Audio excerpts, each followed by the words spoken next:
What I would have done to know about these things sooner. Today, I am going to be sharing beauty secrets that I wish I knew about sooner because they have seriously leveled up my beauty routines. Some of the things that I'll be sharing are hacks that make my routines feel easier or more efficient. Some are general tips and tricks that have given me enhanced results. And some are just products that I wish I knew about sooner because they have done things for me that no other product has done for me before. All right. Let's jump into it. Number one is my mini jaw clip bun for sleep. Before I used to get layers in my hair, my go-to protective sleep style was a low loose twist, which is basically the same thing as a braid, but with 2 sections of hair instead of 3. And that worked great for me for a really long time until I started to get layers, because without layers, my hair would stay nicely twisted all night long, but with the layers, it would start to kind of come undone and unravel out of the twist. So I'd wake up in the morning with some of my hair twisted, but most of it, the shorter layers, that is, just out and down. So I started to experiment and play around with different styles that would not only keep my hair in place overnight, but also be as gentle as possible. Enter the mini jaw clip bun. So the first thing I do to create that bun is flip my head upside down and gather all of my hair together on top of my head as if I was creating a high ponytail. And in doing this, I'm keeping the hair on top of my head as loose as possible, so there's no hair pulling at my hairline. Then I start to twist my hair into a bun, and again, I am keeping this as loose and gentle as possible so that I don't create breakage, because that would defeat the purpose of this being a protective style. Once all of my hair has been wrapped into the bun and there's nothing left for me to wrap around, I will secure that in place with jaw clips instead of any sort of hair elastic. And in putting that clip in my hair, I will make sure that both the hair on the top of my head and in the bun end up in the jaw clip. So it's like the bottom row of tongs goes into the head on top of my hair, and then the top row of tongs goes into the actual bun. That is essential in keeping this secure, otherwise it can unravel while you sleep. And you can use as many clips as you want for this, but I typically only use 2 to sometimes 3 because that's what's most comfortable for me.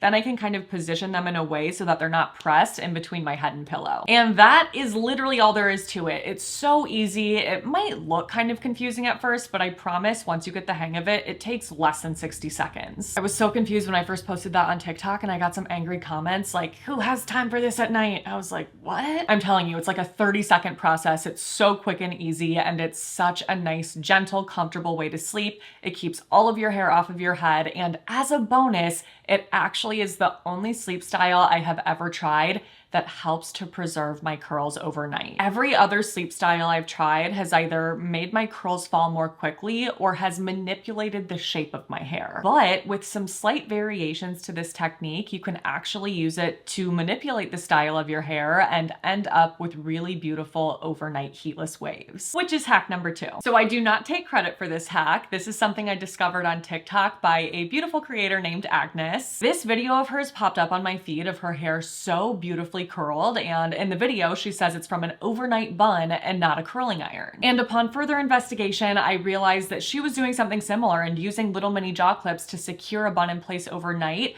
but instead of just kind of loosely wrapping her hair around, she was actually twisting sections of hair together to create that overnight heatless curl. So for this technique, I started the process the same by flipping my head upside down and starting to gather my hair together, but instead of bringing it together as one kind of central unit of hair, why does that sound so weird? I kept it split into 2 separate sections. And I forgot to mention that the other difference is that I misted my hair with water before doing this, so I was creating the style while it was damp. The original creator didn't do that, but I just knew that that would give me longer lasting results. If I just do something like this to my dry hair, it falls out pretty quickly the next day. I definitely need it to be wet to actually last. So I twisted those 2 strands back and forth, kind of the exact same way that I used to do a low loose twist, but this time on top of my head. And then once I hit the ends, I wrapped that around in the shape of a bun and did the same kind of securing process with those mini jaw clips as with the previous sleep bun. Well, my results were definitely not the same as Agnes. She had these beautiful curls and mine ended up quite differently. I still really loved the final look. It was kind of like beachy mermaid waves and something that I really enjoy as an option for an overnight sleep sweep style that is different than what just like traditional braids create. For me personally, I've always found that sleeping in braids, whether it's French braids or just low braids, always gives me more of like a kind of tighter crimped effect versus this, which again was a bit beachier and more waves instead of crimps. I'll definitely keep playing around with this technique to see if I can get something closer to what Agnes got. And actually, now that I'm thinking about it, I remember she messaged me asking if I wanted any advice to get more curls than waves. And I was like, yes. And I think I forgot to open it. Okay, I did. Okay, she said, I think you did it really good. The only thing that doesn't really make sense but works better for me when I want to achieve curls instead of waves is to not twist the two separate hair ties too much, more twist them around each other. Okay, so I think what she means by that is like not twisting the sections individually, but just around each other, right? Am I thinking of that right? Regardless, I love that this is a really easy, comfortable, and gentle way to get an overnight heatless style. So I'll keep playing around with it. I'll keep you guys posted if I figure out any other hacks that seem to work along the way, and I will make sure to list the original creator's video in the description box below. Next up is something that to me is the ultimate beauty secret that, my God, I wish I knew sooner. Like if I was allowed to go back in time and start using one product sooner, just one out of everything I've ever tried, makeup, skincare, hair care, body care, it would be this. And that is Tretinoin, baby. For the past couple of years now, I've been getting access to Tretinoin through Apostrophe, who is kindly the sponsor of this portion of today's video. So let me tell you a thing or two about that. Apostrophe is an online platform that connects you to an expert dermatology team and provides access to oral and or topical prescription medications. We're gonna apply my prescription while we talk about it. My prescription contains 0.1% Tretinoin in addition to spironolactone and tranexamic acid. And while Tretinoin is obviously not an actual hack in the traditional sense of the word, it sure does feel like a way to hack the system when it comes to skincare. Because with Tretinoin, I'm able to prevent fine lines, wrinkles, breakouts, texture, and hyperpigmentation all at once. And I've told you guys this before, but I genuinely did not know it was possible for me to have skin that was this smooth. So the fact that Tretinoin has done that for me makes it like a hack in my book. So to get started and get access to a personalized treatment plan for your individual skin concerns, all you have to do is complete a virtual consultation through Apostrophe. And you can use the promo code listed here on the screen and in the description box below to get your initial consultation for $5 plus an additional $5 off your first order. Next is one of those hacks that I feel like a lot of people have known about forever, but I was one of the few that just had no idea this was a thing until more recently. And that is to cut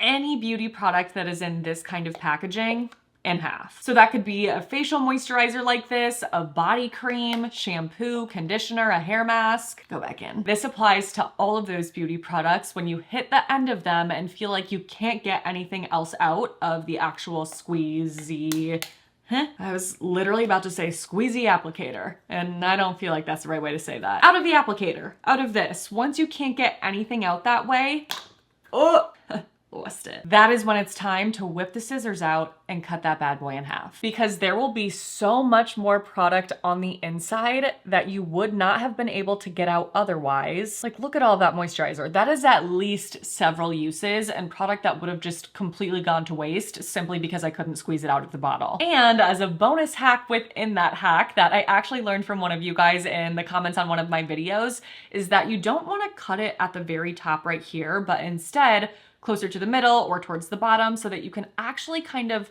like reassemble this, if you will. So I am just putting the top and the bottom, but you could do it the other way too, to kind of like reseal it until you've actually used up all of the remnants. Otherwise, it's just kind of like left sitting open there until you finished it. So this is definitely a better way to keep things concealed. So if you are also one of the few people who didn't know that this was a thing, I highly recommend doing it to extend the life of your products and save you some extra money. Well, maybe it's more like making use of the money that you've already spent. No, I would say that saves you money because then you're not having to rebuy as often. Either way, it's a really good hack. Ooh, I'm excited about this next one. So this is a hack that I kind of accidentally discovered because of something I was doing for a different reason. That made no sense at all. As most of you probably already know, some of my holy grail body care products don't have added fragrance, but I am somebody that needs fragrance and body care. I love the smell of just like delicious smelling body cream being slathered all over. And one of the things I've talked about before as a way to like get around that is just by mixing a fragrance body lotion with something like this, which by the way, if you are new here, is the Cetaphil Moisturizing Cream. Love this stuff. It is incredibly moisturizing. But something that I also do that I realized I don't think I've really talked about is spraying perfume into my lotion. Well, for something like this, because it's so thick, I don't spray the perfume directly into this. Instead, I will scoop some of the lotion or the cream out of that tub, do a little spritz of perfume, mix it together, and then apply it that way. So again, when I first started doing that, it was just as a way to add a smell to my fragrance-free products. But in time, I realized that that made my perfume last so much longer. So if you struggle with perfumes not lasting long enough on you, that is definitely something I would recommend. It not only does that, but I feel like it also just like enhances the overall fragrance experience, makes it smell so good when it's like mixed in all over your body. And that's even something you could do in just small targeted areas if you don't want to go through your perfume too quickly. If you're like, that sounds great, but like this perfume is expensive, you could just mix it in with the lotion that you apply to your décolleté area, your neck, your chest, your shoulders, and even that alone makes the perfume last way longer. Especially for a lot of these really trendy fragrance mists that don't last nearly as long as a traditional perfume, that is a really good way to make them last much longer. This is one of those things that I'm like, how did I not think of this sooner? I'm so upset that I didn't, because my God, is it life-changing. And yes, I know that life-changing sounds super dramatic, but I mean every word of that. Because if you are a self-tanner, you understand how awful it is to go through the entire self-tan process. You're stinky, you're sticky, you're sweaty, it's disgusting, only to end up with bright orange hands and feet. Nothing worse. And because I am somebody that has tried, I swear to God, like a million self-tanners at this point, I felt like, am I okay? I felt like I kept running into this same issue where I would do all of my normal tips and tricks for preventing orange hands and feet, only to end up with orange hands and feet because I'd be testing out a different formula that develops darker more quickly than what I'm used to. Until this. Yeah, literally just a paper towel. Every single time I am finished self-tanning now, I will take a dry paper towel and rub that over my hands, my fingers, my feet, my toes, and really buff in areas that tend to overdevelop, like in your knuckles. And even like right here, like where your wrist and palm of your hand meet. When you do that, you will see that there's self-tan residue all over the paper towel. And I have found that that just kind of like takes off that top layer that didn't really need to be there, because that is what ultimately overdevelops and causes that darkened orange color. And if you try this, you will see that there's self-tan residue all over the paper towel. And I kind of view that as like the tan that didn't need to be there. You really only need the tiniest bit of self-tanner on your hands and feet. And even when you feel like you're applying it in all the right ways, it's so easy to overdo it accidentally. So this is kind of like insurance for me and just preventing that from happening so that I don't end up with Cheeto fingers, because nobody wants that. So again, the goal is to like actually remove the self-tan on your fingers, but because this is a dry paper towel, it's not going to mess up the application of the tan at all. If it were damp, then of course it would like smear and start to come off. So you don't want that. Just completely dry. Kind of just like, yeah, exfoliating, sloughing off that top layer of tan. Speaking of self-tanner, let's talk about one of my favorite newer hacks for removing self-tanner more quickly and also just getting really nice, soft, smooth skin. And that is to use a body lotion or cream with urea in it. The reason why I figured this out is because I was looking up hacks for self-tan removal after a serious self-tan mishap. I was using those Tanologist self-tan drops that I love with a lotion that just like was not good for self-tan drop application. The whole thing, you guys, my entire body was a splotchy mess, and it was actually literally the day before I was leaving to go to Florida to visit Ryan. So I was like, are you kidding? Like trying to go down there with a beautiful fresh self-tan, and I looked horrific. So I started panicking, like, how can I get this off immediately? Is there anything I can do? Because usually there's nothing you can do but wait. So I was looking on TikTok and saw that someone was using Nair to get rid of the orange self-tan on their hands. I was a little nervous to do that all over my body. Like I didn't want to have irritation. I also wasn't trying to like remove all my arm hair with Nair. So I looked into it and I was like, what is in Nair? Like, what's going on here? And I saw that the second ingredient is urea. And if you're not familiar with that ingredient, it's a keratolytic agent that encourages skin shedding. So that inspired me to start using urea body creams in the days leading up to my next self-tan application to just help to get rid of that self-tan more easily and more quickly. There are several brands that carry urea body creams at this point because it's something that really helps with rough and bumpy skin as well. So that's kind of like a nice bonus.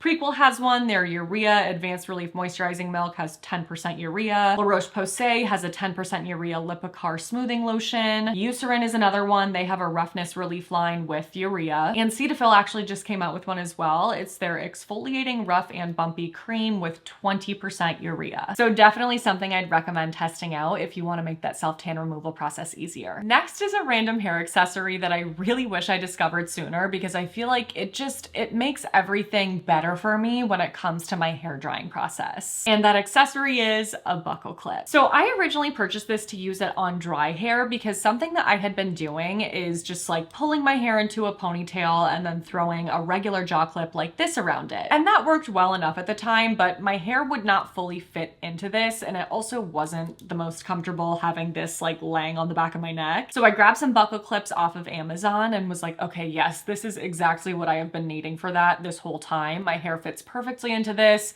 I do have to kind of like maneuver it, squish it in a little bit, but it does fit and it will clip shut. And in doing that, I realized that this doesn't crease my hair at all. So I was like, wait, I need to try this on wet hair while my hair is air drying as a way to get it off of my face, but without adding any creasing. Because I definitely end up with creasing in my hair if I put a hair elastic around it. But with this, I can now get my hair out of my face, which is a must for me when my hair is wet and air drying. I hate that feeling of like wet, long hair going all the way down the front of my body. Can't do it. So I pull it into a low ponytail in the back and then secure it with a buckle clip, and it works perfectly. It stays in place, it doesn't crease, and it allows my hair to continue drying as quickly as possible because that is not something that happens if I put my hair in like, let's say, a bun to get it off of my face. Well, then it just takes way longer to dry and ends up getting kind of funky and creased. So I know it probably seems kind of stupid, but this is one of those little random products where I'm like, how did I not know about you sooner? You have changed everything for me. The next hack is something that I discovered out of frustration and science. Science rules.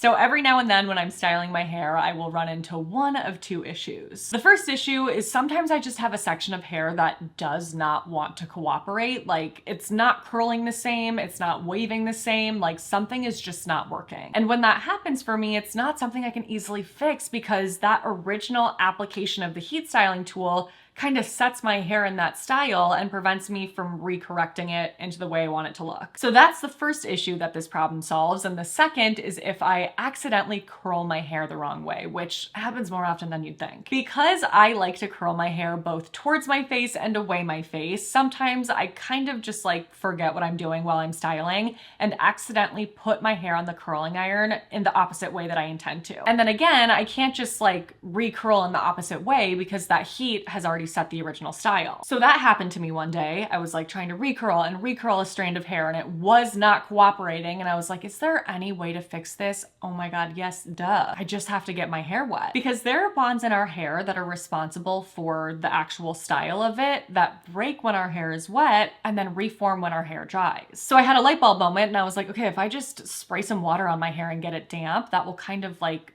break the bonds, reset that style, and then I can actually get that to curl in the way that I want to. And obviously that is a little bit of a hassle because you need to re-blow dry that section after getting it wet in order to recurl or do whatever you're doing in terms of heat styling. But I'm telling you, every now and then I'm like, thank God I realized that and made that connection in my head because it's so helpful. And last but not least is something that is kind of like a multi-benefit hack, and that is to use skincare serums on your lips. So this is something that you can 100% just do with the serums that you're already using in your skincare routine on your face. just like bring it onto your lips before layering a lip balm on top. That is an amazing way to get some of those skincare benefits that we're getting on our face in our lips as well. But you could also use different kinds of serums on your lips that you may not be using on your face for specific concerns. Like for example, using an exfoliant on your lips if you deal with flakes or just kind of like rough lips and you want them to be softer and smoother. Obviously, you'll want to be careful with this so that you don't end up with severely irritated lips. So do some patch testing, start off with weaker exfoliants first, but that is such an awesome way to help with flaky lips. Another type of serum to use would be something that's really hydrating and has ingredients like hyaluronic acid to give you that kind of like juicy plumpy effect. Obviously, this isn't going to be the same thing as plumping with, let's say, like lip filler, which actually is also made of hyaluronic acid, I believe in most cases. You're not going to get that same kind of voluminizing effect by putting a skincare serum on top of your lips, but there's something about that like extra hydrated look that makes things just look a little bit juicier, a little plumper, helps to just kind of like smooth lines a bit and just, yeah, create that like nice juicy lip effect. And that obviously is going to help with dryness as well. So you could use that by itself. You could use that on top of an exfoliant. Just make sure that you're putting a lip balm on top and kind of like layering the serum with the lip balm so that you're locking everything in and moisturizing your lips at the same time so that they don't end up feeling dry afterwards. And there you have it. Those are 10 beauty hacks, secrets, and products that I really wish I knew about sooner. Even if you already knew about all of these little tips and tricks, I hope you still enjoyed the video. Let us know in the comments below if there are any beauty hacks or secrets or products that you swear by that you think need more hype,